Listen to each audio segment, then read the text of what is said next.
But just before I introduce Paul, who's our first speaker, I just wanted to say a few things about our marine world, just to set the scene, really.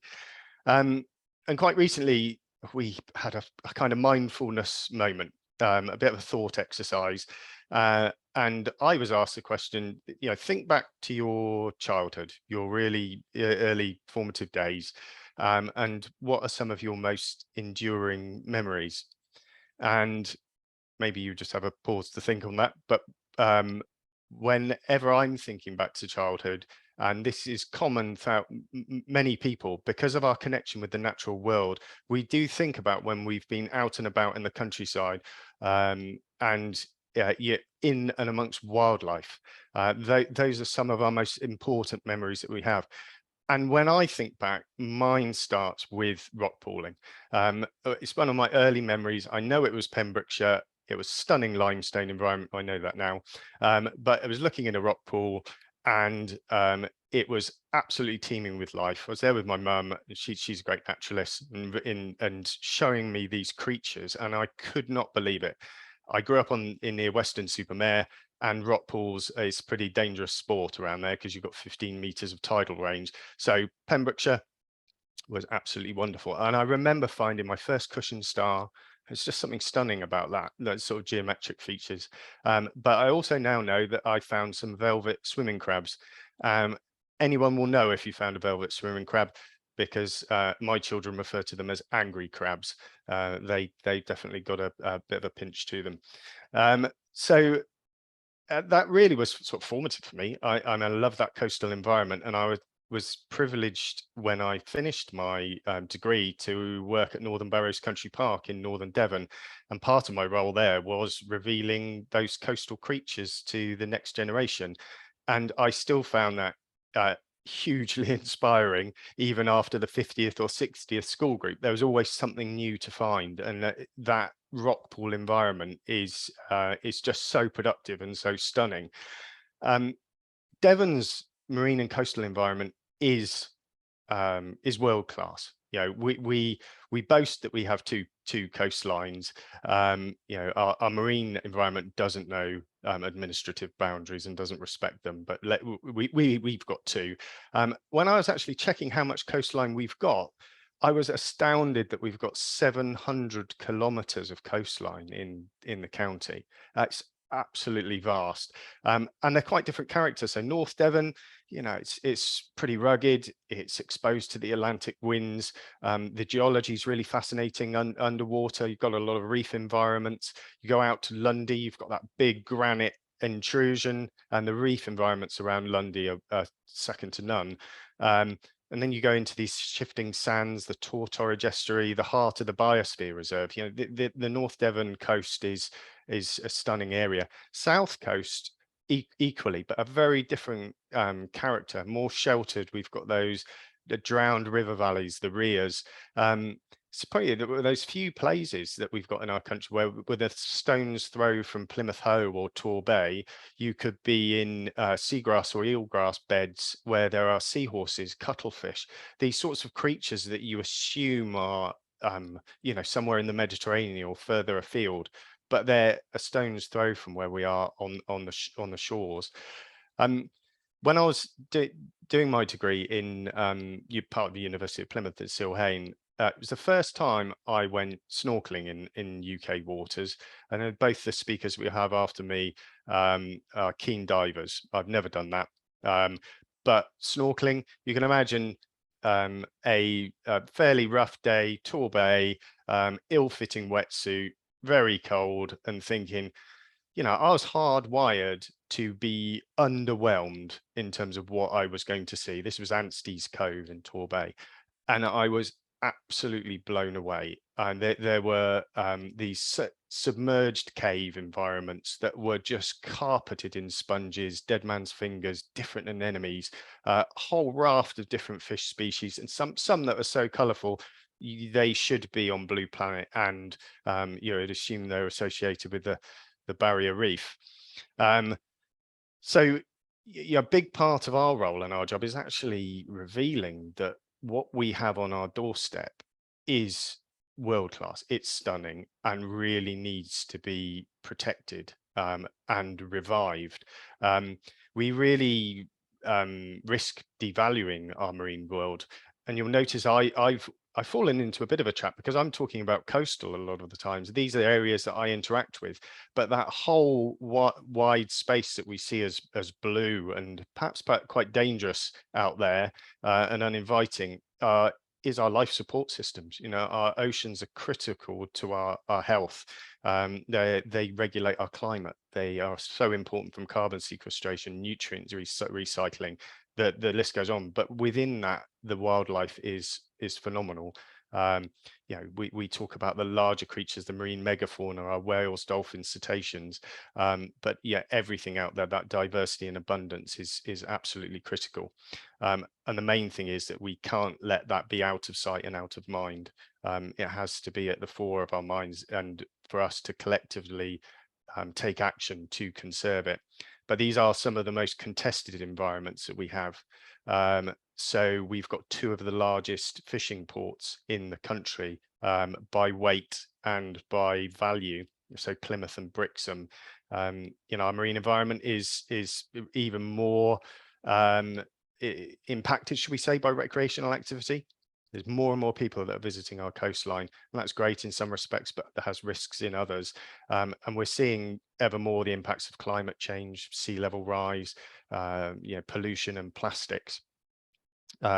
So, you know, this is such a critical environment. We need to treat it equally and treasure it as much as the land we stand on.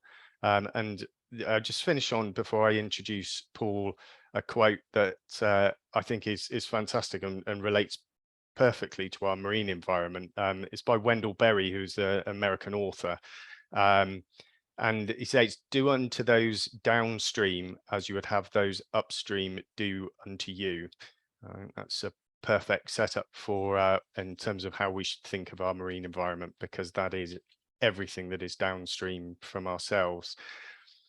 So just introduction to Paul, who's going to speak for the next 25 to 30 minutes or so. Paul's a great friend of Devon Wildlife Trust, has been instrumental in the work and support of Wembury Voluntary Marine Conservation Area and the work in Wembury Marine Centre. He's a fantastic marine biologist and underwater photographer, and he's taking huge steps in terms of revealing just how fascinating and colourful our marine and coastal wildlife is. His work's featured on a whole range of different media channels, you know, One Show, Blue Planet, Countryfile, Autumn Watch. He's also got a book called Great British Marine Mammals, and I'm told the 4th edition has just been recently published, so get out and grab a copy.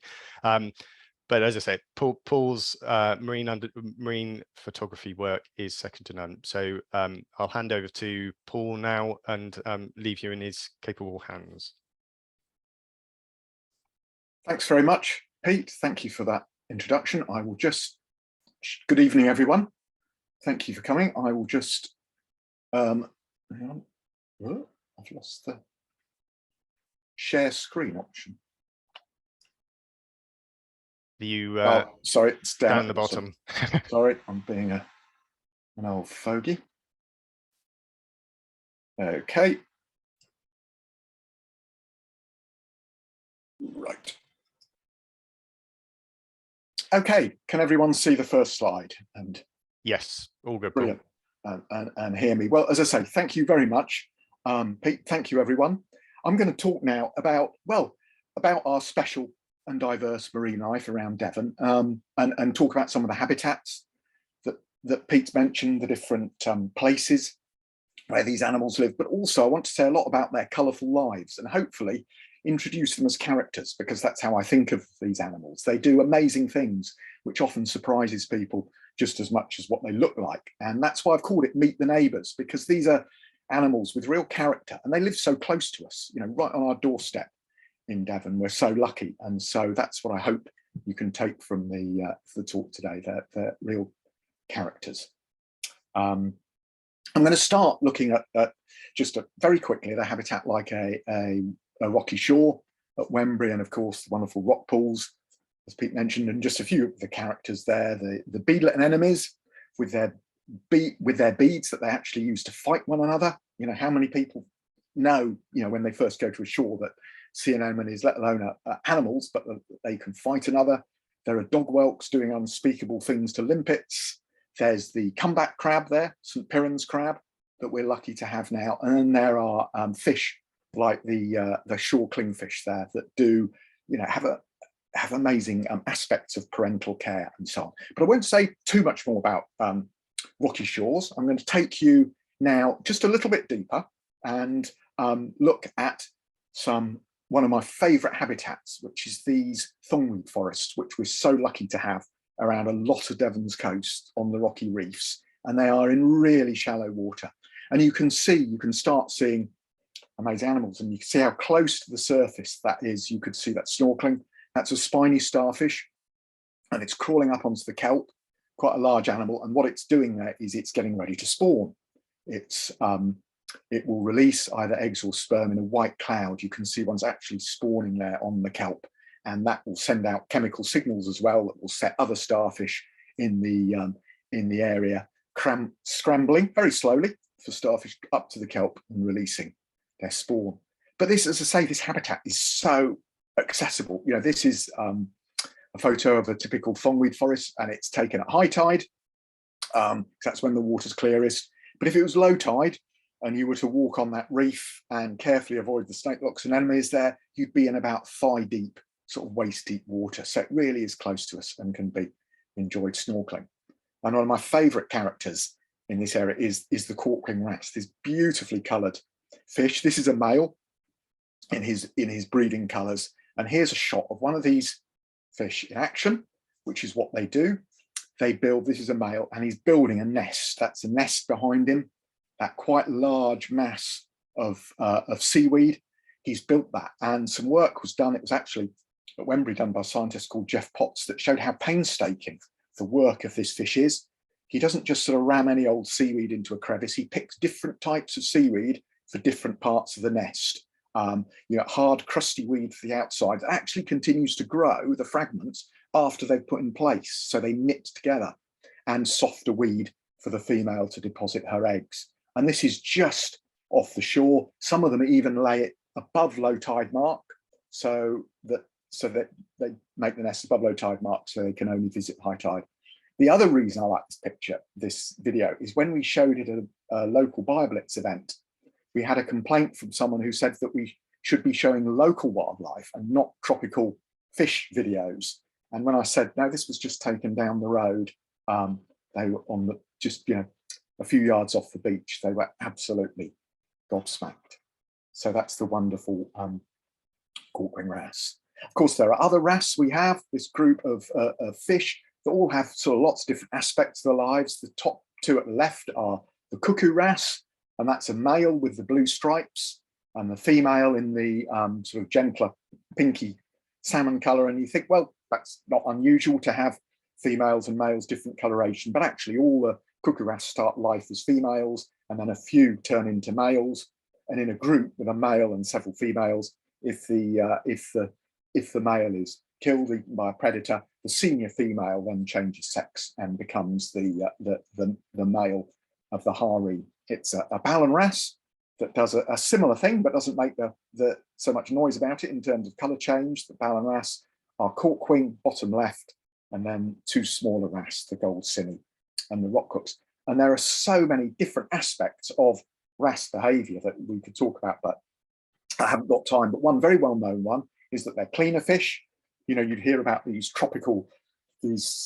cleaning stations for fish on tropical reefs. We have the same here in Devon. These are some rockhooks cleaning a ballan wrasse. And by the way, this is the only picture I think I'm going to show tonight that wasn't taken in Devon.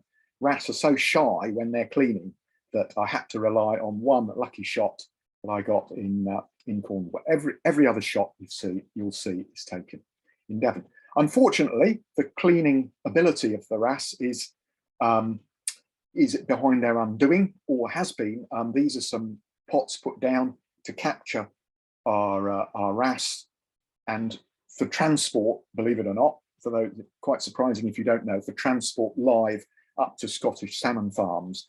But luckily, well, I must credit for Devon and Severn Ifka for putting good controls on the fishery, but it's still a big worry to us, those of us passionate about conservation. And luckily, the market for that, because of developments at salmon farms, seems to have dropped, certainly in Devon, and there hasn't been a fishery for the last year or so in Devon. So that's welcome news. Because the sort of things we're worried about is the increase in parasites. These are some of the parasites that seem to be on the increase in wrasse, whether that's related to some of the key wrasse being removed or not, we don't know, but it's a concern. Because wrasse, like all fish, are individuals, like all animals. And this just is an example of a large ballan wrasse on a reef where I do a lot of diving. And if you look at his, it almost certainly is, his individual markings, you can discover that this was the same individual seen over 8 years. And actually, though, I sort of get very excited about this, it's actually not that surprising because ballan wrasse live for about 30 years and are known to be strongly territorial. So fish aren't these sort of amorphous groups of animals. They are individuals living their life and running their territories. And talking of which, another individual I discovered, and this was just by accident. I was looking at close-up photographs of a nurse hound, a type of small shark, to see whether it was this species or the closely related small spotted cat shark, and discovered by accident that it was the same individual photographed 5 months apart. You can tell from the denticle pattern around its eyes. So this is a nurse hound that has come back to the same area several months apart. And talking of which, just must mention a wonderful project done by a guy called John Hepburn in association with the Shark Trust, looking at a very special gully in at Wembury Point, where nurse hounds come into the shallows and lay their eggs. And there are records of this nursery going back sort of 100 years. And you can see one of the cases on the left that a nurse hound has laid, and a nurse hound with one of John's tags showing how long it's been there and so on. So he can record how long they take to hatch, when they're laid and so on the right. Okay, I'm just going to go back to our cork wing wrasse now to introduce another character. Now he's, cork wings normally build their nests in a very sensible place. This one didn't. He built it somewhere where every time he came to put some seaweed, he got chased away by the reef's feistiest character. And this is Brett, the Tompot blenny. Now, how do I know it's Brett? Well, it's because this is part of a whole study we're doing, identifying individual blennies and finding out new things about their biology. And you can see from individual skin markings that you can recognize individuals, follow them over years. In one small patch of Devon Reef, we've followed over 50 individuals. Now, I'm not going to say any more tonight about this, but I'm doing a talk next week for Green Minds Plymouth, where there'll be more detail on some of these studies close to Plymouth. But just to say, just to finish that bit with one of my favourite characters, that's Leo at the moment. I went to see him this morning and he's there. And one of the reasons that say he's been there since 2018, here he is with some of his female visitors. And one of the reasons I want to mention him is that you don't even need to dive to see him. You can visit him by snorkeling at low tide. So again, just showing these wonderful animals really are our neighbours. And of course, these rocky reefs where the Tompot blennies live have lots of other amazing animals, including animals that the blennies might better stay away from. This one's being rather brave or foolish, having a close look at this young conger eel. And these, I like to think of them as sort of blocks of flats, these reefs, because they have dense crevices, and in the crevices there are an amazing variety of animals. If we just look at this picture, we can see a velvet swing crab there, a pair of edible crabs, a top knot, an unusual rock-dwelling flatfish, a spiny starfish, there's a cushion star, there's a couple of animals that Pete mentioned, and they're all living cheek by jowl. If we were to shine a torch into some of these crevices, we'd see more squat lobsters, young conger eels, and so on. Just an incredible density of wildlife. And we have some unusual animals that are sort of more recent occupants, like this exotic-looking black-faced blenny. And has anyone spotted the other fish in the picture? the much less obvious one above, that's a female black-faced blenny, and this male is courting her. And outside of the breeding season, he would be exactly the same colour as her, very well camouflaged, but he takes the risk of coming out of camouflage and putting on these exotic breeding colours in the at the right season. Could I just check everything's working okay? Absolutely perfect, Paul. Yes. Brilliant. Okay, lovely. Thank you. Now, a fish that's a lot more common than the black-faced blenny is this long-spined sea scorpion, but they are very cryptic, and I sometimes think they're probably a lot more abundant than we give them credit for. They can match the colour of their surroundings amazingly. Spot the sea scorpions here. You can probably see that by the eye. This one matching the red on the rocks there beautifully. This one matching the pink of the corallina seaweed. And I just want to show this next shot of when the camouflage, oh no, sorry, this one first, just to show again another individual animal. These two photographs of a sea scorpion look very similar, perhaps slightly different lighting or so on. No, it's the same individual taken nearly a year apart that's got this particular crevice where it lies in wait for prey, uses its camouflage not just to avoid predators, but to ambush prey. And then this is the bit I was talking about that shows where camouflage goes wrong. This cuttlefish, sorry about the rather wobbly video, but this cuttlefish has seen a sea scorpion in the seaweed and it's getting ready to strike. It takes on this spiky texture. It's probably using its arms and tentacles, and bang, that's the end of the sea scorpion. Did it catch it? Yes, it did. Zooming in close up, we can see the stripy tail of the sea scorpion. I want to introduce that now. You do see cuttlefish in these shallow reef environments, but you more often see them on sandy seabeds. And I'll get seagrass in a minute, and they are amazing animals. They use their rapid colour change to mesmerise prey. For camouflage, this is one that's just landed on a gravel seabed, and a few seconds later it's matched the background perfectly. They will also use other signals. This is the sort of divers jokingly call this the two-finger salute that the cuttlefish give to you when you approach them often, but that is a signal that they're giving to a potential predator, very deliberate, that says, I've spotted you, I know you're there.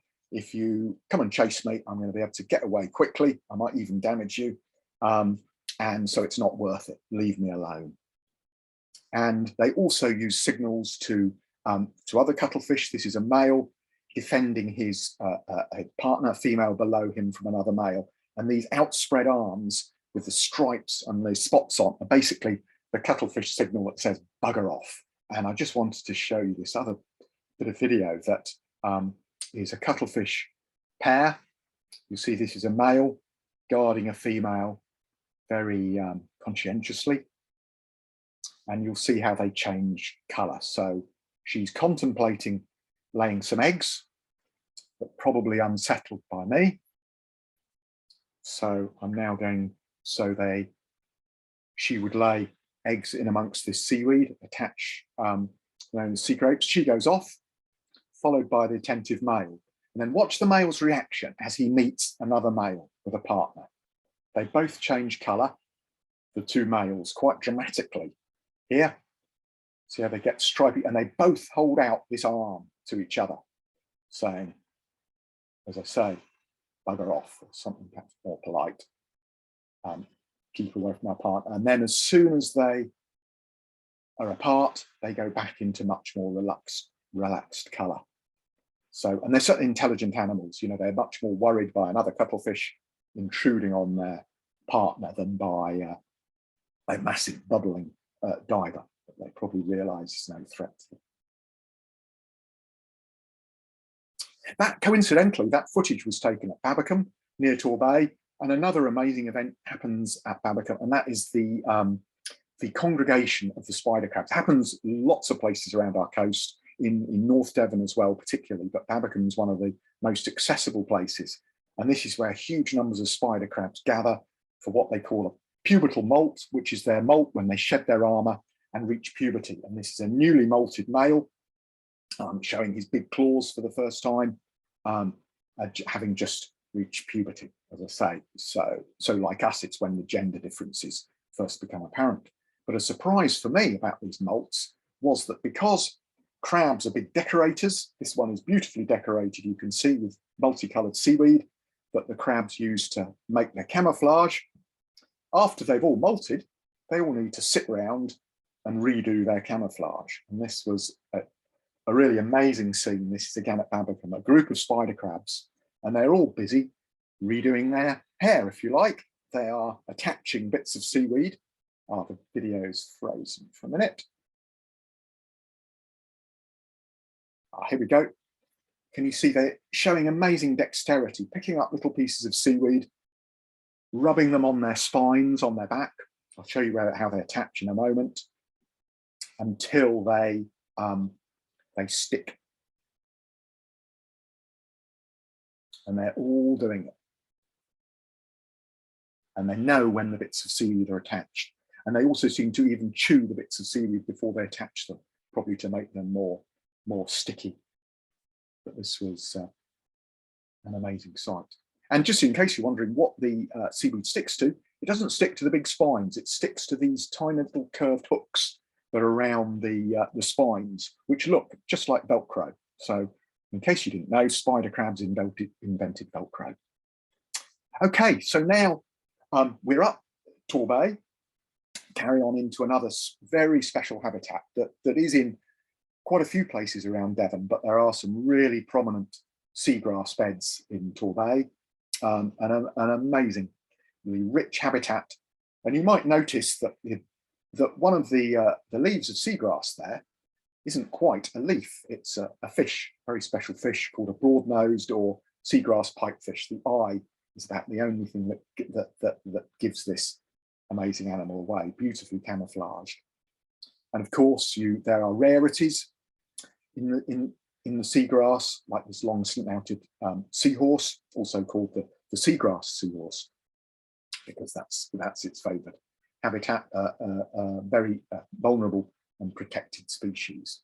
But also some of the other animals that, okay, can be found outside seagrass, but are particularly common in seagrass, that may seem rather humdrum at first glance, like the sea hare sea slug, do some pretty exotic things. The sea hare is a type of sea slug, so it has got a very small shell hidden in its soft tissues, but not enough to protect it. So how does it protect itself when a big edible crab tries to pull it apart? Well, it releases a big cloud of noxious purple slime that hopefully puts the crab off long enough for the sea hare to crawl away. They also have a pretty racy sex life. Like all sea slugs, they are hermaphrodites, so they're male and female at the same time. They can mate in a pair, and both partners can go off to lay this egg string, this pink spaghetti you see on the right on the seagrass. But they don't just come together in pairs. They can form little mating chains, even quite a big mating circle, where each one acts as a male to the one below and a female to the one above, and all have a wonderful time. But obviously this small chain, only the middle two are getting the full experience. The ones at either end are only getting 50%. But the other thing sea hares can do, as the front one is doing, is eating, munching away while it's in the middle of having sex, which is obviously a talent we can all admire. Okay, so seagrass is a really special habitat for all sorts of reasons, some of them mentioned by Pete, but you don't need, it's not just the soft seabeds with seagrass that are special. Even without seagrass, soft seabeds, if they're not disturbed by activities like bottom fishing, can be very rich. People sometimes portray them as deserts, but they're anything but. This again is a Torbay sandy seabed with hermit crabs, special sea anemones, sand mason worms, brown shrimps, and so on. And I just want to touch on two particular residents. This is the moon snail there we can see, and the masked crab. The masked crab it's just amazing how it looks so different from other crabs. It's beautifully designed not to hide in a rocky crevice, but to burrow quickly into a sandy seabed. When it's burrowed, it actually draws in water with oxygen down through these antennae that lock together to form like a snorkel. In case you're wondering why it's called a masked crab, it looks rather like a human face on the back of the carapace. And the males have these ultra long claws, which I always think when they're carrying a female, waiting for her to reach the right stage of the molt for them to mate, it always looks rather disdainful, this long claw, rather than tucking her underneath him like swim crabs do and so on. And the moon snail is, or necklace shell, is another amazing animal. If you know about dog whelks that drill limpets, necklace shells do the same with buried clams. And this wonderful skirt they have is sort of multi-purpose. It's used to detect the clams, the siphons of the clams. It's used to streamline the shell while they burrow down. It envelops the clam where they drill this distinctive, neat little hole. Look for it if you see the shell washed up, these shells washed up. And even if when a predator like a starfish tries to attack the moon snail, it puts up the skirt over its shell to make it slippery. As I said, I've sort of swapped between necklace shell and moon snail. It's called a necklace shell because of this distinctive sort of collar-shaped egg string it lays, but both names are used. So just some of the amazing animals on sandy seabeds. Also on, particularly on sandy seabeds, they can't hide away. You can have partnerships to help protect them, protect animals. And this is a hermit crab carrying a so-called parasitic anemone on its shell. It's a real case of slander, this, because it isn't a parasite at all. The anemone, of course, gets carried to lots of interesting places by the hermit crab. It can pick up food as the hermit crab walks along, but it acts as defense for the hermit crab against animals like cuttlefish, or be put off by the anemone's stings. And hermit crabs, large hermit crabs out in this habitat, can have whole little group of hangers on. This one had a parasitic anemone. It's got a type of worm. It's got hydroids. It's got a type of mollusk. And it's also living in its shell, got one of these special ragworms that lives inside the shell and pops out. This ragworm, very excited by the crab carcass that the hermit crab's walking up to scavenge. Well, more normally, they just nip out the shell, whip some food from the crab's mouth parts and whip back in again, like this one. And about half, I've heard of, large hermit crabs have one of these worms living with them, but it's very rare to see them in action like this. Okay, I'm now going to approach the end of the talk now with, I've stayed close to shore for now, up to now, because that's where I do a lot of my diving. It gives me time to sort of capture behavior and portray these animals. But there's also, these wonderful habitats further offshore, and the diversity on them is staggering. This is a reef off Bigbury Bay, one of the Ruts reefs. And you can see here, this is our spider crab friend. They get to all sorts of places. And this is a male cuckoo wrasse here. But on this wall, there are these soft corals. There are types of hydroids. There are all sorts of sponges. I mean, there are 400, surprises people, there are about 400 species of sponge in British waters, and there's probably quite a good few of them here. And this is another shot from a similar area. And if you look just at the amount of diversity, again, these branching sponges, this is a female cuckoo wrasse here. There are urchins, soft corals again, jewel anemones, encrusting animals, hydroids, bryozoans I probably mentioned, but just this absolutely staggering variety. This is sort of in relatively deep water, so this is below the level where a lot of seaweed can grow. So this is why the animals have taken over, because seaweed growth is limited, and it's an amazing diversity of animals. A bit closer on the coast, this is near Ilsey Point. Again, we've got these sea fans, these fragile corals. We've got sea cucumbers, and again, all sorts of colonial sea anemones and more sponges and so on. And again, we've got, it's interesting to see how similar in form the sponges are to the sea fans, totally different types of animals, but they've both got this similar body structure to give sort of polyps, or openings in the case of the sponge, access to as much water and plankton as it flows past in the current. And here we have these cluster anemones, more sponges, starfish, sea cucumbers, leaving their very distinctive strings of undigested material on the rock face. And just again, as I say, more just staggering diversity. And again, this is Plymouth drop-off. But you can see also how fragile a habitat like this is to bottom disturbance, such as from trawling or nets. And fortunately, some of the reefs are well protected just by their topography from disturbance, but we need so much better protection for them, so much bigger areas to be properly protected from damaging activity. And on that particular habitat, one of these rare species, the sunset cup coral, biodiversity action plan species, and that's and just by the way, some of these individuals, like the sea fans and the sponges, can probably be about 100 years old. So they really need, and they're recruited quite, in the case of these corals, quite infrequently, so to the population. So they really need our care. And just coming into shore now, we've got just near the Mewstone 4 different species of starfish, all in one little patch, along with sponges and so on, and all that colour. And closer to the mouth of the Yelm, just along Wembury, again in shallow water, staggering diversity in just one little area. We've got the large edible crab, we've got a plumose anemone, got this type of sponge called boring sponge, not because it's not interesting, but because it actually bores chambers into limestone. This little orange sponge is almost certainly being carried around by a hermit crab to protect it from predators. This hermit crab's going without, and we've got a painted goby here, and all, as I say, just in one little area of seabed.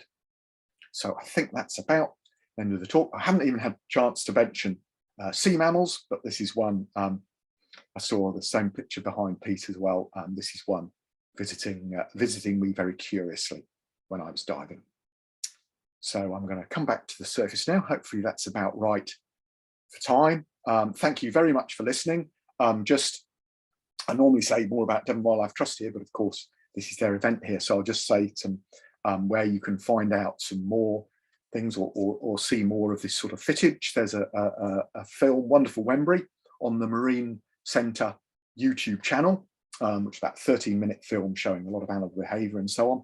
Please follow my Instagram if you're interested in a sort of UK marine life behavioural story every couple of days. And that's the Great British Marine Animals, which also has a lot of behaviour stories that Pete mentioned. But overall, say most important, thank you for listening, and please support Devon Wildlife Trust, in all the wonderful work they do to look after these amazing neighbours we have. Thank you very much. Thank you so much, Paul. That was absolutely fascinating, as always. I always learn such a huge amount on any of your presentations, but you do more than any other in terms of just revealing, as you say, that staggering diversity of life that we have in our marine world, but the complexity of lives that these animals have, and it sort of dispels those myths that these are sort of, in effect, creatures of the deep that are unfeeling or don't have that complex lives, or often as similar to ourselves in so many respects, and much longer lived. Yes, yeah. And we mess with them at our peril, and that's why conservation work is so important. Critical. Thank you, Paul.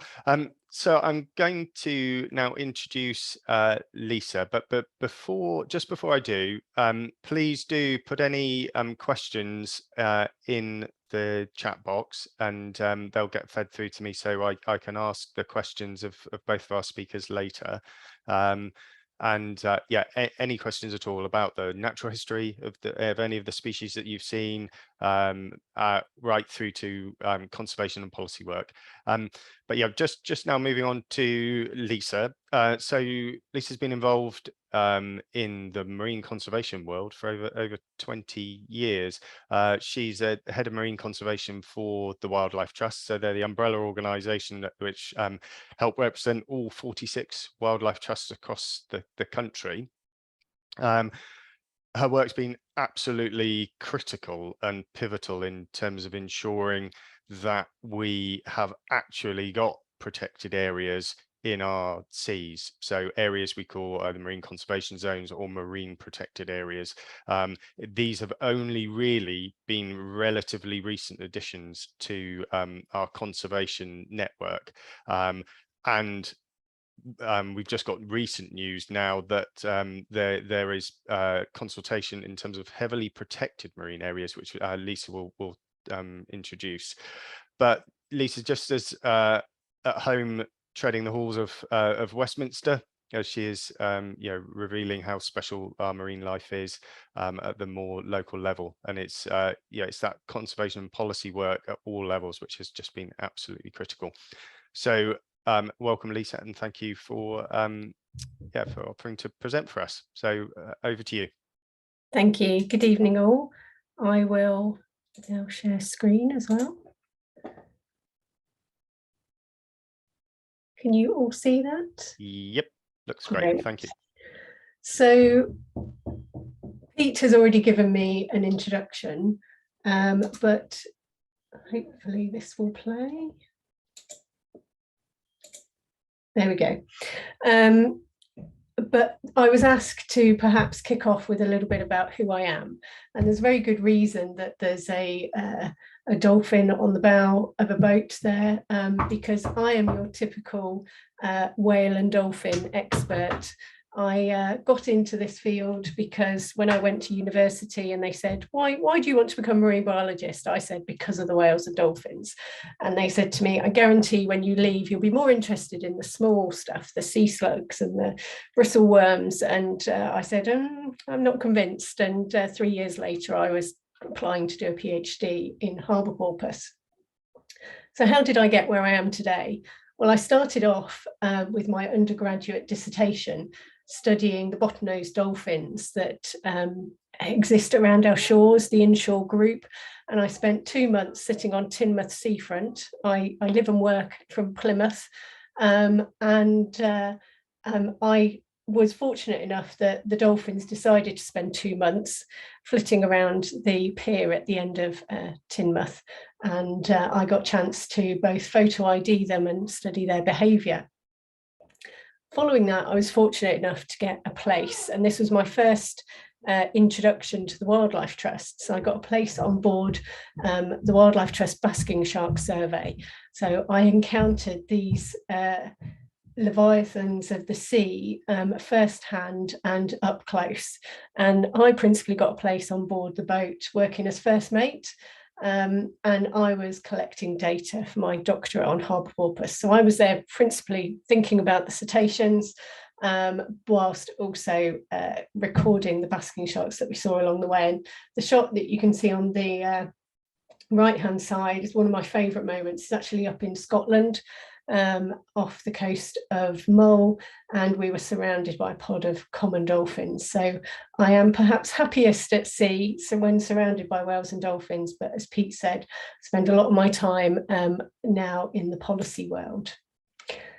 So from that, I became initially a fisheries and bycatch officer. So I went from celebrating the life of these animals to desperately trying to protect them. And that led me to work with the Wildlife Trusts and campaigning in London for new protection.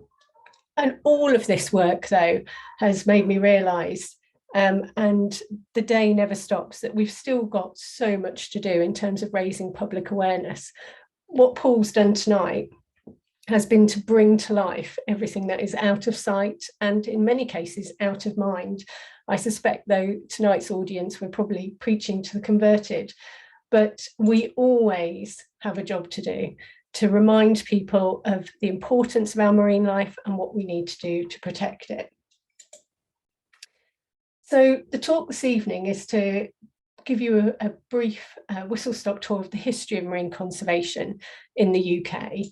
And it all began before I was born, unfortunately, with the Torrey Canyon oil spill, where somewhere in the region of 25 to 36 million gallons of crude oil was spilt.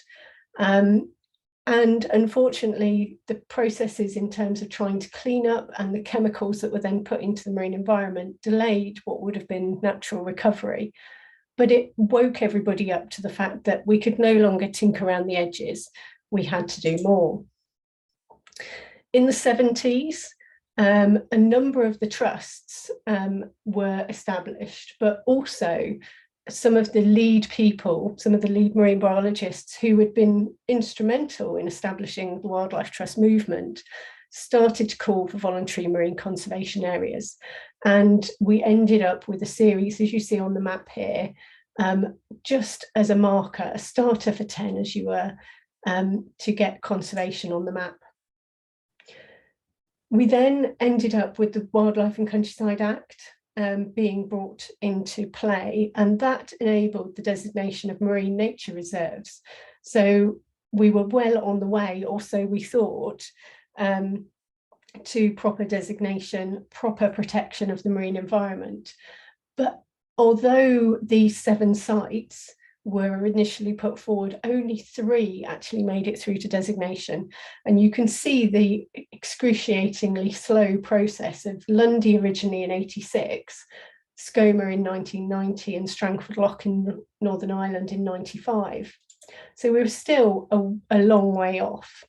Now, we refer to the marine conservation work we do in the Wildlife Trusts as our living seas work.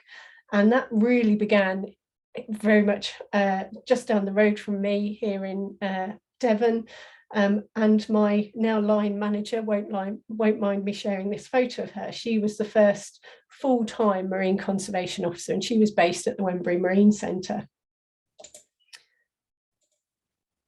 In the early 90s, that marine work ramped up. So Joan Edwards, who's the lady I referred to in the previous slide, was based at the Marine Centre in Wembury, but there was further work underway. So Joan was starting to think nationally, because she was the only marine officer across all of the wildlife trusts. But the Joint Nature Conservation Committee also established the Marine Nature Conservation Review. And so eminent scientists came together for the first time to think about what our shores look like in terms of what we find there, and classifying what we call biotopes. But unfortunately, we also had another oil spill, the Sea Empress in 96. So once again, our marine world was in peril. Late in 1999, we developed, while we were still part of Europe, the Birds and Habitats Directive were passed. And that enabled us to designate special areas of conservation. But before 1999, they were only inshore. On the 5th of November, following some legal action, it gave us the ability to designate sites right out to our exclusive economic zone, right out to the 200 nautical mile limit. So suddenly we'd gone from thinking about the coast, as Pete said, to thinking about our wider seas and what really was out there, out in the deep sea. But we still had a challenge. You know, our seas were still in peril. And in 2002, we published a couple of documents that started to set out just what we were up against. And we went hard hitting with cetacean bycatch, our dying seas, to try and bring to life, unfortunately, what was going on out there and the fact that we were having a negative impact on our marine environment. We moved from that to thinking, actually, again, not that we're tinkering around the edges, we're raising the profile, we're doing public campaigning, but it's time for legislative change. So we began calling for a Marine Act, which would build on the basis of the Wildlife and Countryside Act, but would take it to a new level. It would be bespoke marine legislation. So we began calling for marine spatial planning, a review of licensing activities in the marine environment, a proper marine department, protection for those whales, dolphins and sharks, national marine protected areas, and a review of our inshore fisheries. We ran campaigns like Seas of Plenty, and some of you may remember this. We worked with eminent scientists like Callum Roberts, who had published at the time The Unnatural History of Our Seas, and it demonstrated that in 100 years we had decimated our marine environment. Species like the basking shark had declined by 95%, and sites like this heap of fish on Lowestoft docks were a thing of the past. Equally, the bluefin tuna, twice the size of a man, which I'm delighted to say we're now starting to see off the coast of Devon, were once caught in huge numbers, and there was a bluefin fishery in the North Sea. We thought of innovative ways of doing petitions. We had people sign scales. Many of you may have signed a scale at one of the centres, and these were taken as a shoal of fish to show support for the Marine Act in taking 250,000 of your signatures to Westminster. And I happen to know that the Secretary of State at the time, despite where we currently are politically, Hilary Benn still has his petition fish. When he left office, he took it home with him. And we were starting to get heard. You know, we were starting to see our documentation in the House being waved around by MPs. And finally, in 2009, we got the Marine and Coastal Access Act. But along the way, we'd had to also campaign for particular sites. And again, many of you may remember, may have supported us at the time. Devon Wildlife Trust got in touch and said, we've got a problem. Lyme Bay reefs are at threat. Can you help us? So this went from a local problem to a national campaign overnight. And we introduced, in the bottom right there, Bernard the Gurnard, who had his own social media presence. He was ahead of his time. He had a Facebook page, which we ran at the time, and he had a short animation, and it was to bring to life the fact that Bernard's home was under threat. Lyme Bay reefs, thankfully, were closed and have since been designated as marine conservation zones. So that was a huge success, but one we couldn't have done without public support. So we've come a long way from 1981, Wildlife Countryside Act, DEFRA's recognition that we needed to do more in 2002, Seas of Change, consultation paper, the publication of Charting Progress that started to look at the state of our seas and to say what needed to be done. Finally, the draft proposals for the Marine Bill, a white paper, and then, as I said, in 2009, we got the Act, and we celebrated. This was us. I am somewhere in the back, out of shot, but we were at London Aquarium, the champagne was flowing, but we all knew after we'd finished that night that we could draw breath. And everyone said, brilliant, well done, you can pat yourselves on the back, you did it, you've got it. But we knew that the job was really beginning, because legislation is only as good as the paper it's written on, and it needs implementing. Otherwise, it just collects dust on the parliamentary archives. So we knew that now we had to make sure that what was on paper was actually implemented.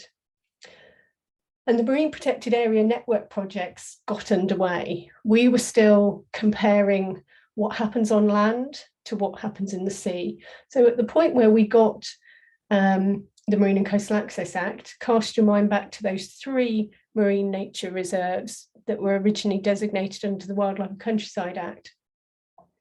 When you totaled them up, the strapline at the time that I was touting in every meeting was less than 0.001% of our sea is protected.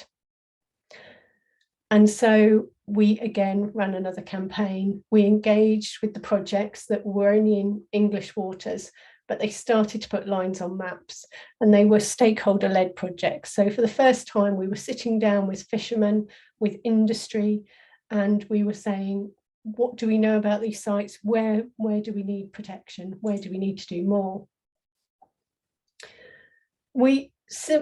Running in parallel to this process, we also embarked on raising the profile of the need to manage our fisheries in European marine sites. And although this looks like a hideous slide, this was what was affectionately known in the policy world as the Matrix. And it was like the film, if you take the red pill, there is no going back. This mapped fishing gear against habitat type, and it categorized them as red, amber, green and blue, no interaction. So all of the red activities were then implemented by the inshore fisheries conservation authorities to bring in bylaws to ban those fishing activities on those habitat types. I'm pleased to say that because of the excellent work of the IFCAs, we now have management in pretty much all of our inshore sites for those red activities. The ambers have been assessed and again, bylaws implemented. Unfortunately, IFCAs only go out to 12 nautical miles, so we still have a job to do when it comes to the offshore marine protected areas. And you can see from this map of the marine conservation zones, there are a fair number, which is fantastic, but we're in consultation at the moment on a series of tranches to bring in management. So 2009, we got the legislative powers to enable us to do this. 2022, and we're still working on it. So we're in it for the long goal. I wanted to show you though, just how far we've come from that 0.001%. So you can now see we have marine conservation zones. We also have, through European legislation, which has been transposed into UK law through the habitats regs, special areas of conservation and special protection areas, and some of those really big ones in the North Sea and off the coast of Wales are actually for harbour porpoise. We also have in Scotland the nature conservation marine protected areas, and this also shows both on sea and on land our sites of special scientific interest. Now, you would be forgiven to looking at that map and thinking, wow, job done. You know, 0.001% to this, amazing. But remember what I said about the inshore sites of fisheries management and the fact that we've still got a job to do offshore. And if you add to that the fact that our SACs do not preclude activities. So most members of the public see lines on maps and think everything in that site is protected. But actually activities are still being allowed to occur within many of these sites. So it's not the rosy picture it might look to be when mapped. And that's why we've been calling for highly protected marine areas that will prohibit extractive, destructive and depositional uses and only allow the non-damaging levels of other activities, if you like, the gold standard for our seas. And 10,000 of you showed your support for these when we publicly campaigned whilst the Benyon review was underway. And I'm delighted to say that our very own Joan Edwards, my line manager, the lady at the start of the slideshow, was asked to be part of the panel of experts who sat on the Benyon review. We delighted in the fact that government, after the Benyon review was published, then actually said, yes, we recognise what's in this review and we are going to take forward highly protected marine areas. And as Pete said, hot off the press yesterday, we got the first formal consultation of the candidate sites. There are 5, Lindisfarne, Allenby Bay, northeast of Farnes Deep, Inner Silver Pit South and Dolphin Head, that are now undergoing a 12-week consultation into those areas, into their site boundaries and into the activities that occur within them. But government have committed to designate by the end of this year. But I couldn't just finish off on how we have progressed in terms of marine conservation and our protective measures without talking about the fact that actually it's a hugely busy place out there. I haven't included it in this presentation because it's quite an old slide, but we used to have an animation running for the Irish Sea where it begins off with the coastline of the Irish Sea, with the Isle of Man in the middle, coast of Ireland, Wales and the northwest. And then it steadily adds activities. So it maps aggregates, it maps fishing, it overlays cables, telecoms, shipping, naval activity. And by the time the animation is run, you can no longer see the sea. And when we go on a coast walk, when we've got the binoculars, we're looking at the gannets, we're hoping to see porpoises, or the seals, or we're looking at stuff on the strand line, it's very easy to sort of glance up and maybe see a passing cargo ship or a naval frigate on the horizon, but without realizing that beneath our feet, beneath the seas, there are cables, there are sewage outfalls, there will be aggregate extraction, a fisheries boat might come along and harvest the area. And because they're all happening at different times and different scales, we don't see how busy our seas are. We now are talking bigger picture. So we recognise that, especially at the moment, going into last year with COP26, we still have a huge job to do. We still have a huge way to go. We still need to raise profile of the marine environment. We are facing a nature, a climate, an energy and a cost of living crisis. How do we tackle that? We recognise that nature and climate are intrinsically linked. You can't tackle one without the other, because nature has its role to play in the climate crisis. Equally, the way we develop our energy has a huge amount to play in the climate crisis. And that will have knock-on implications for the cost of living. As I said, we still have to tackle awareness in the marine environment. Programs like Blue Planet 2 did amazing promotion, if you like, for us, and we were able to ride that literal wave off the back of that for some time. But it's very easy when you're thinking, especially going into this winter, about putting the heating on and how much it's going to cost, to not necessarily think about the marine environment. So every Christmas for the last few years, we have done a marine review across the whole of the wildlife trusts to celebrate, but also to highlight and to keep in everyone's minds the marine environment. And this is just a sample of the spread that we got last year. We still have a job to do. The marine environment is amazing, and there is still hope. We are getting marine conservation zones. We are bringing in management. We are getting highly protected marine areas, and we are thinking about how we manage and plan our seas for the future. If we want efficient, renewable energy, we can't just rush to continue to produce what we do now. We should be thinking about our own demand. We should be thinking about energy efficiency. And all of that plays into protecting the marine environment and safeguarding these species for the future. So thank you for listening. And yeah, if you've got any questions, I'm sure they've been appearing in the chat, but I'll hand back over to Pete now. Thank you so much, Lissa. Yeah, so we're now going to move into the question and answer session.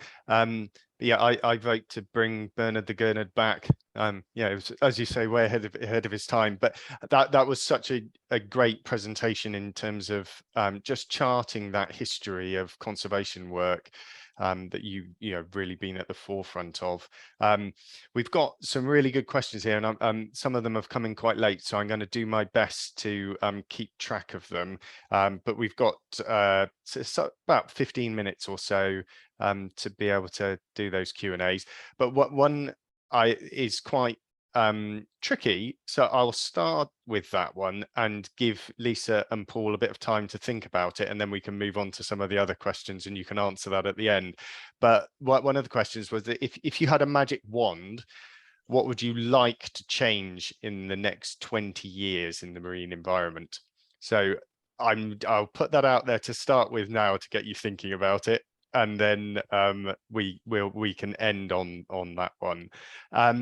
But one, I think, for Paul is focusing really on the natural history and the ecology of species. But one question just to start off with was how marine animals, you looked at cuttlefish in particular, but how are they able to change their colours just so quickly? In terms of cuttlefish, and related animals, they have special cells called chromatophores that are like little plastic bags, or if you imagine miniature plastic bags full of pigment. And if mussels pull it into a disc, it makes the skin dark. And if it contracts, it forms a tiny dot and the skin looks white. And in the case of cuttlefish, because it's operated by mussels and the mussels are operated by a very sophisticated brain, that's why they can do these incredibly quick changes, because it's like they can make their arm go white just like we can move a hand, or so it's under that nervous control. Wonderful. Yeah, that is mind-blowing when you when you appreciate just how intelligent some of these creatures are and their capacity and brain power. So I must just an example there. They've recently found that cuttlefish have this can do this. They can understand delayed gratification. It's a way of that, you measure child development sometimes when a child knows that if it waits a bit longer, it will get 2 sweets instead of 1 sweet. Well, a cuttlefish will do the same with prawns. So they're very switched on. Absolutely. Absolutely fascinating. Now, another question, actually, just in terms of general natural history, is around where are the best places to see cetaceans, specifically dolphins.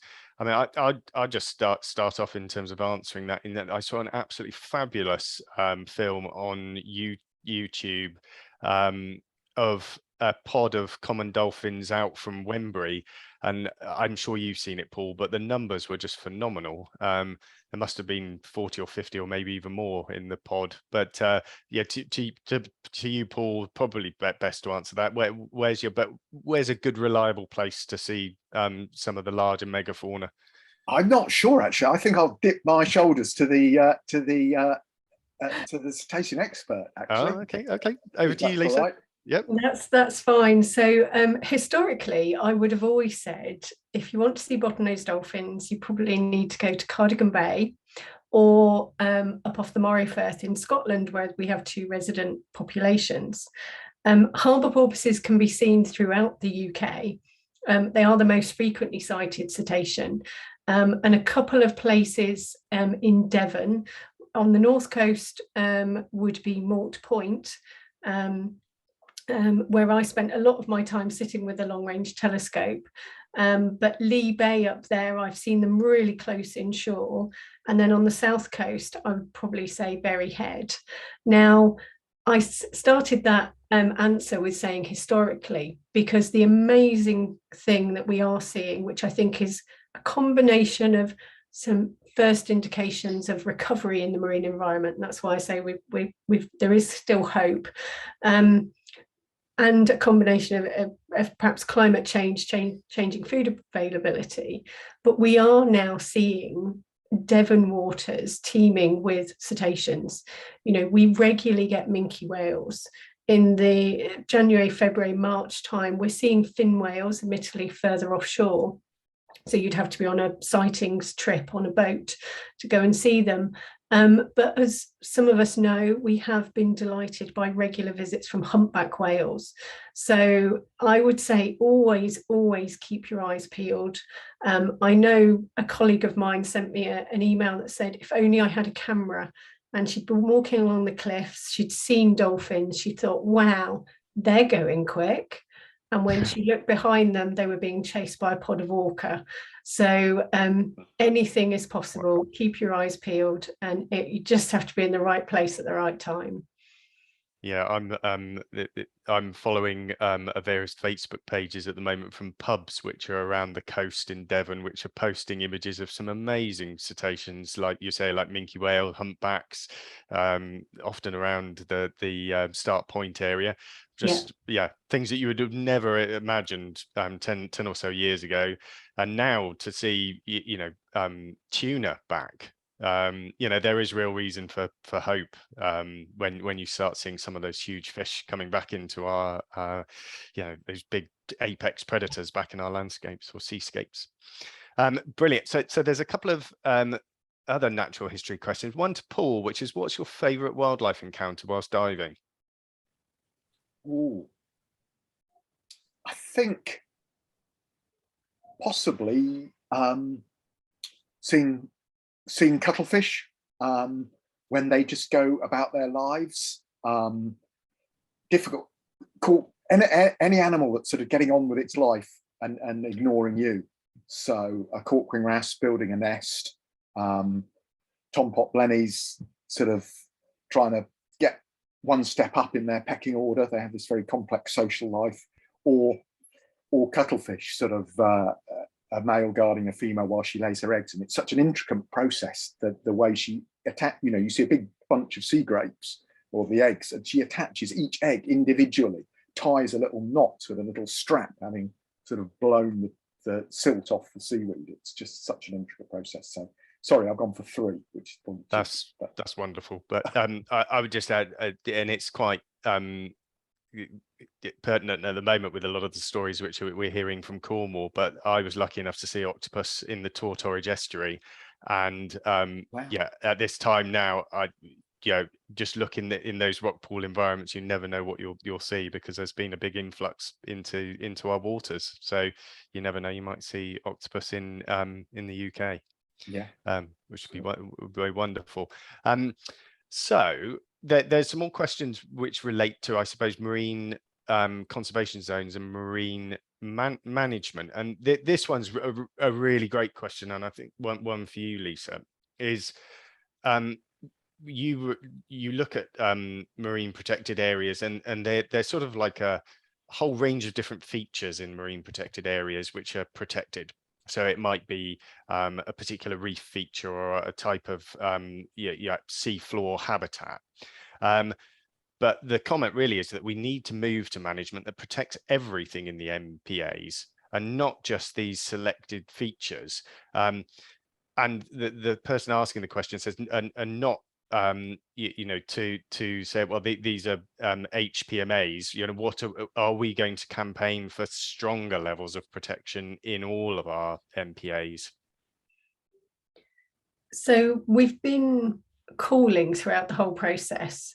Once we got the sites, we recognised that the sites were designated using a features-based approach. So, as you've rightly pointed out, through seabed habitats or individual species that they are protected for. But when it comes to actual management, aside from the obvious interactions of fishing gear that can be managed because it's clear that has an impact on that habitat type, actually a much better way and more holistic way of management would be through a whole site approach. HPMAs are hopefully the doorway through that into understanding and being the bar against which we can set the rest of the network against. So we have got the Marine Protected Area Network. We're now hopefully going to see highly protected marine areas. These will be monitored and enforced. And through that monitoring regime, we will understand more about recovery of the marine environment, more about what happens when you holistically manage, when you take that whole site approach. And that will then give us the ability to call for additional protection, not necessarily highly protected in all cases, although we are calling for at least 30% of our seas to be highly protected, which is a huge step up again from the initial 5. But we would then be looking at site-by-site measures. So yes, it is on our radar. We recognise that there is absolutely a need to think more holistically and not just carving up these marine protected areas into, you know, that bit's protected, you can do this there and that bit's not, and because otherwise actually you're not getting the spillover effects, you might be having boundary impacts. So it is on the radar. Yeah, thanks, Lissa. I think it's really important to have those areas as you're saying as the benchmark, because the vast majority of our ocean and our sea floors are trawled by very heavy bottom dredged towed gear. And our baseline is almost looking at some of those areas and thinking, well, that's almost normal. And we don't see how much those places can change if you give them that space and time. So those HPMAs will enable us to set that new benchmark and say, well, those places that you perceive to be, these sort of just shifting sands may actually be something quite radically different and much more wildlife rich. So I think we desperately need those benchmarks to be then able to look at the whole suite of MPAs to see how much they could change. So this is a great question here in terms of when communicating with the public, what are the best things we can ask them to do to help protect our seas? I think this is one for you, Lissa. You're a bit on the spot here, but I can help That's out. all right.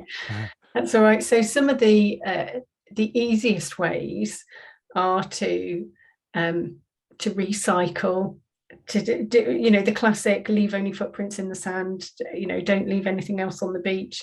Be mindful of the fact that what we do on the land, no matter how far you live inland, everything ends up going onto the land, into our waterways and running out to the sea. We're an island nation, and yet we don't acknowledge that, partly because people live hundreds of miles away from the sea.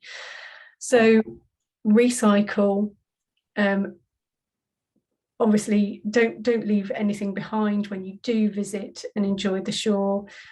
Think about your personal carbon footprint, think about your energy, and tell us about the marine wildlife you see. Highlight things that are bad, highlight things that are good. And when it comes to making consumer choices about products, we would always say, check your sunscreen, especially as we're going into the summer. Look for marine safe products, because sunscreen contains a liquid plastic, which many people don't realize. So all these apply once, it's because it's got a plastic in it that keeps it on your skin, but as soon as you go in the sea, that washes off and contaminates and can affect our corals and our marine life. And when it comes to consuming fish, it's hugely complicated. So the basic rule of thumb is eat local and eat sustainable, and ask the important questions. When you go to the fish counter, ask how it's been caught. Raise the questions with the supermarket, because through consumer buying power, we can bring about change. Yeah, I once asked, I'm not going to shame the supermarket on the fish counter, what fish species they had there that were sustainable, and they said, well, they must all be because they're on the counter. So that was not the best answer I've ever heard. But in terms of one really practical thing people can do, is have a dustbin in your toilet. There are very few people in their bathrooms that actually have dustbins. It's a surprisingly small percentage of people. And we then wonder why there are disposable wet wipes that we are finding on our shores. We would love everyone to have a dustbin that they can then safely get rid of waste materials in their through the normal means, rather than thinking, all right, that can just get flushed down the loo. Because that's the key thing that we've said earlier, is we've got to treat everything as that's downstream from us. Everything will eventually go downstream, and downstream is marine. And if we treat things in the way we are there and currently, then that problem will just continue to get worse. So it's a simple practical thing, and sounds a bit grim in some respects, but yeah, make sure everyone and all your friends have got a dustbin in your bathroom. and equally, don't pour, if you use fats and oils for frying at home or deep frying, don't pour them all down the sink. Most recycling centres will have the ability to take cooking oil, because again, those oils and fats end up in our sewage system, end up in our rivers, and then out at sea. So again, there are simple things like that, as well as the plastic collecting balls that you can put in your washing machine, so that all the microfibers and microplastics that come off of our clothes, because anybody who owns a fleece, it's got plastic in it. And when you wash it, microfibers and microparticles end up going out to sea. Thanks, Lisa. So there's just one question we'll finish on before the tricky one. To both Lisa and Paul, have you witnessed any visible changes in the marine environments you have visited over the years? So I think that's a sort of positive or negative in terms of change. I think for me, I've touched on it already, and that's, I've been in Devon over 20 years now, and when I came down here, the thought of even seeing a humpback in the UK was unheard of. I experienced my first humpback off of the basking shark boat when I was up in Scotland, and it was amazing, but it was a one-off. It was a special experience, and the fact that we're seeing these large whales return to our waters, and the bluefin tuna, again, when we first heard a few years back that they were being sighted off of Cornwall, we said, oh, maybe that's a one-off, maybe somebody's just come across a shoal. The fact that they are here year on year shows that there is real change happening out there. Super. Yeah, it does show the capacity of the marine environment to bounce back if you start getting things right. But it just shows you that glimmer of what the potential could be. But Paul. It's a really difficult one, because I've often asked this, I've talked, and you see some things seem to improve in terms of species, some things get worse, and as an individual, it's so difficult because you're so biased by observations. And so I'm sort of going to swap the question and just put a plug in for sort of the schemes, some of which Lisa's mentioned, and schemes like sea search that divers can get involved in, shore search, that the Wildlife Trust are involved in, and Southwest Marine Ecosystems as well. These schemes where there's long-term records that are more systematic, they're just so powerful and so good, because individual observations are so difficult. So thanks. That's fantastic, and having those ways of feeding in that information and data about change, it's so key, because we do often get focused in on the micro, and we need to see what the wider systems and how they're shifting and changing. So can I go back then to you? I'll be meaning to pick on you, Paul, because you're on my screen at the moment. It's just that magic wand question. If 20 years, cast forward 20 years from now with your magic wand, what would be different in the marine world? I think, well, I mean, the obvious one is that just have hugely more area of our sea treated with total protection and no damaging activities, so it can recover. And I think we'd be just so amazed at what we'd see happen if there was wide-scale protection. I mean, one of my favorite examples is people think of plaice, flatfish, as a sort of plate-sized fish. Plaice, a full plaice, should be nearly a metre long. When was the last time we saw a metre-long plaice? It's just because they're all fish. Like you said, Pete, so much of our area. But as well as that huge much bigger area of proper protection, which would just benefit everyone, is a sort of change in attitude, so that, it sounds dry, but it's the use of the precautionary principle, which is about, so we stop saying we won't protect something until we get better data. No, we won't exploit it until we get better data. So we start the precautionary, and we just respect things, are kind to things, kind to habitats, kind to species, and respect them until we know we can exploit them, rather than the other way around, just exploit them until they're gone, like cod and, typical example, sand eels. So I think it's that whole change in emphasis that would bring about the biggest change. Absolutely. Yes. Thank you. Lisa. So again, I was tempted initially to go down the obvious, a marine environment teeming with life.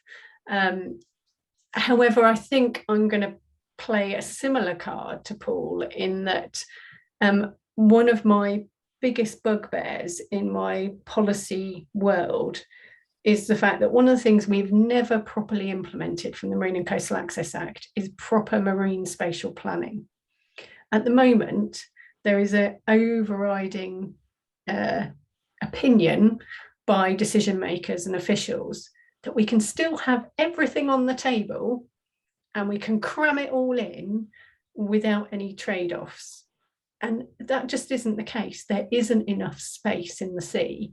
And if we're going to have, as Paul said, greater areas properly protected, teeming with life, we've got to be grown up enough to prioritize our activities and to think about the future, to think about what's coming in terms of climate change, to be pragmatic and to say, maybe, yes, you do need offshore wind here, fishing here, in order, and maybe we need innovative ways, new technology, both for the fishing industry, but also for the offshore wind and offshore renewable sector. And think about how we use our sea, so that at the absolute heart of that planning is nature conservation. Because as Paul said, if we carry on assuming that we can do something until damage is proven, it's too late. By the time you've kind of gone, well, actually, it's in decline, oh dear, we need to do something. You've got to work back. So you've got to set aside those areas and say, this is for nature conservation, this is for the future, this is for a functioning ecosystem, and then plan around that. But we can't have our cake and eat it. We've got to make some hard decisions. So I'd like to see that cultural shift, not only in members of the public thinking, this is what I need to call for, this is the ownership we need to take as an island nation, but I would love government to also embrace that. Yeah, I wholeheartedly agree with that, in terms of our oceans and our sea floors are ours. They're collectively our society needs to have choices about what happens in those spaces and understand what the impacts of those choices are. But at the moment, there are few people that have the greatest influence and disproportionate influence over our oceans, and therefore the impact of all our health. And we need to change that. So yeah, I completely agree. So we'll draw things to a close then. Thank you for amazing presentations, both Paul and Lissa. That was absolutely fantastic, and great part of our 60th anniversary celebrations.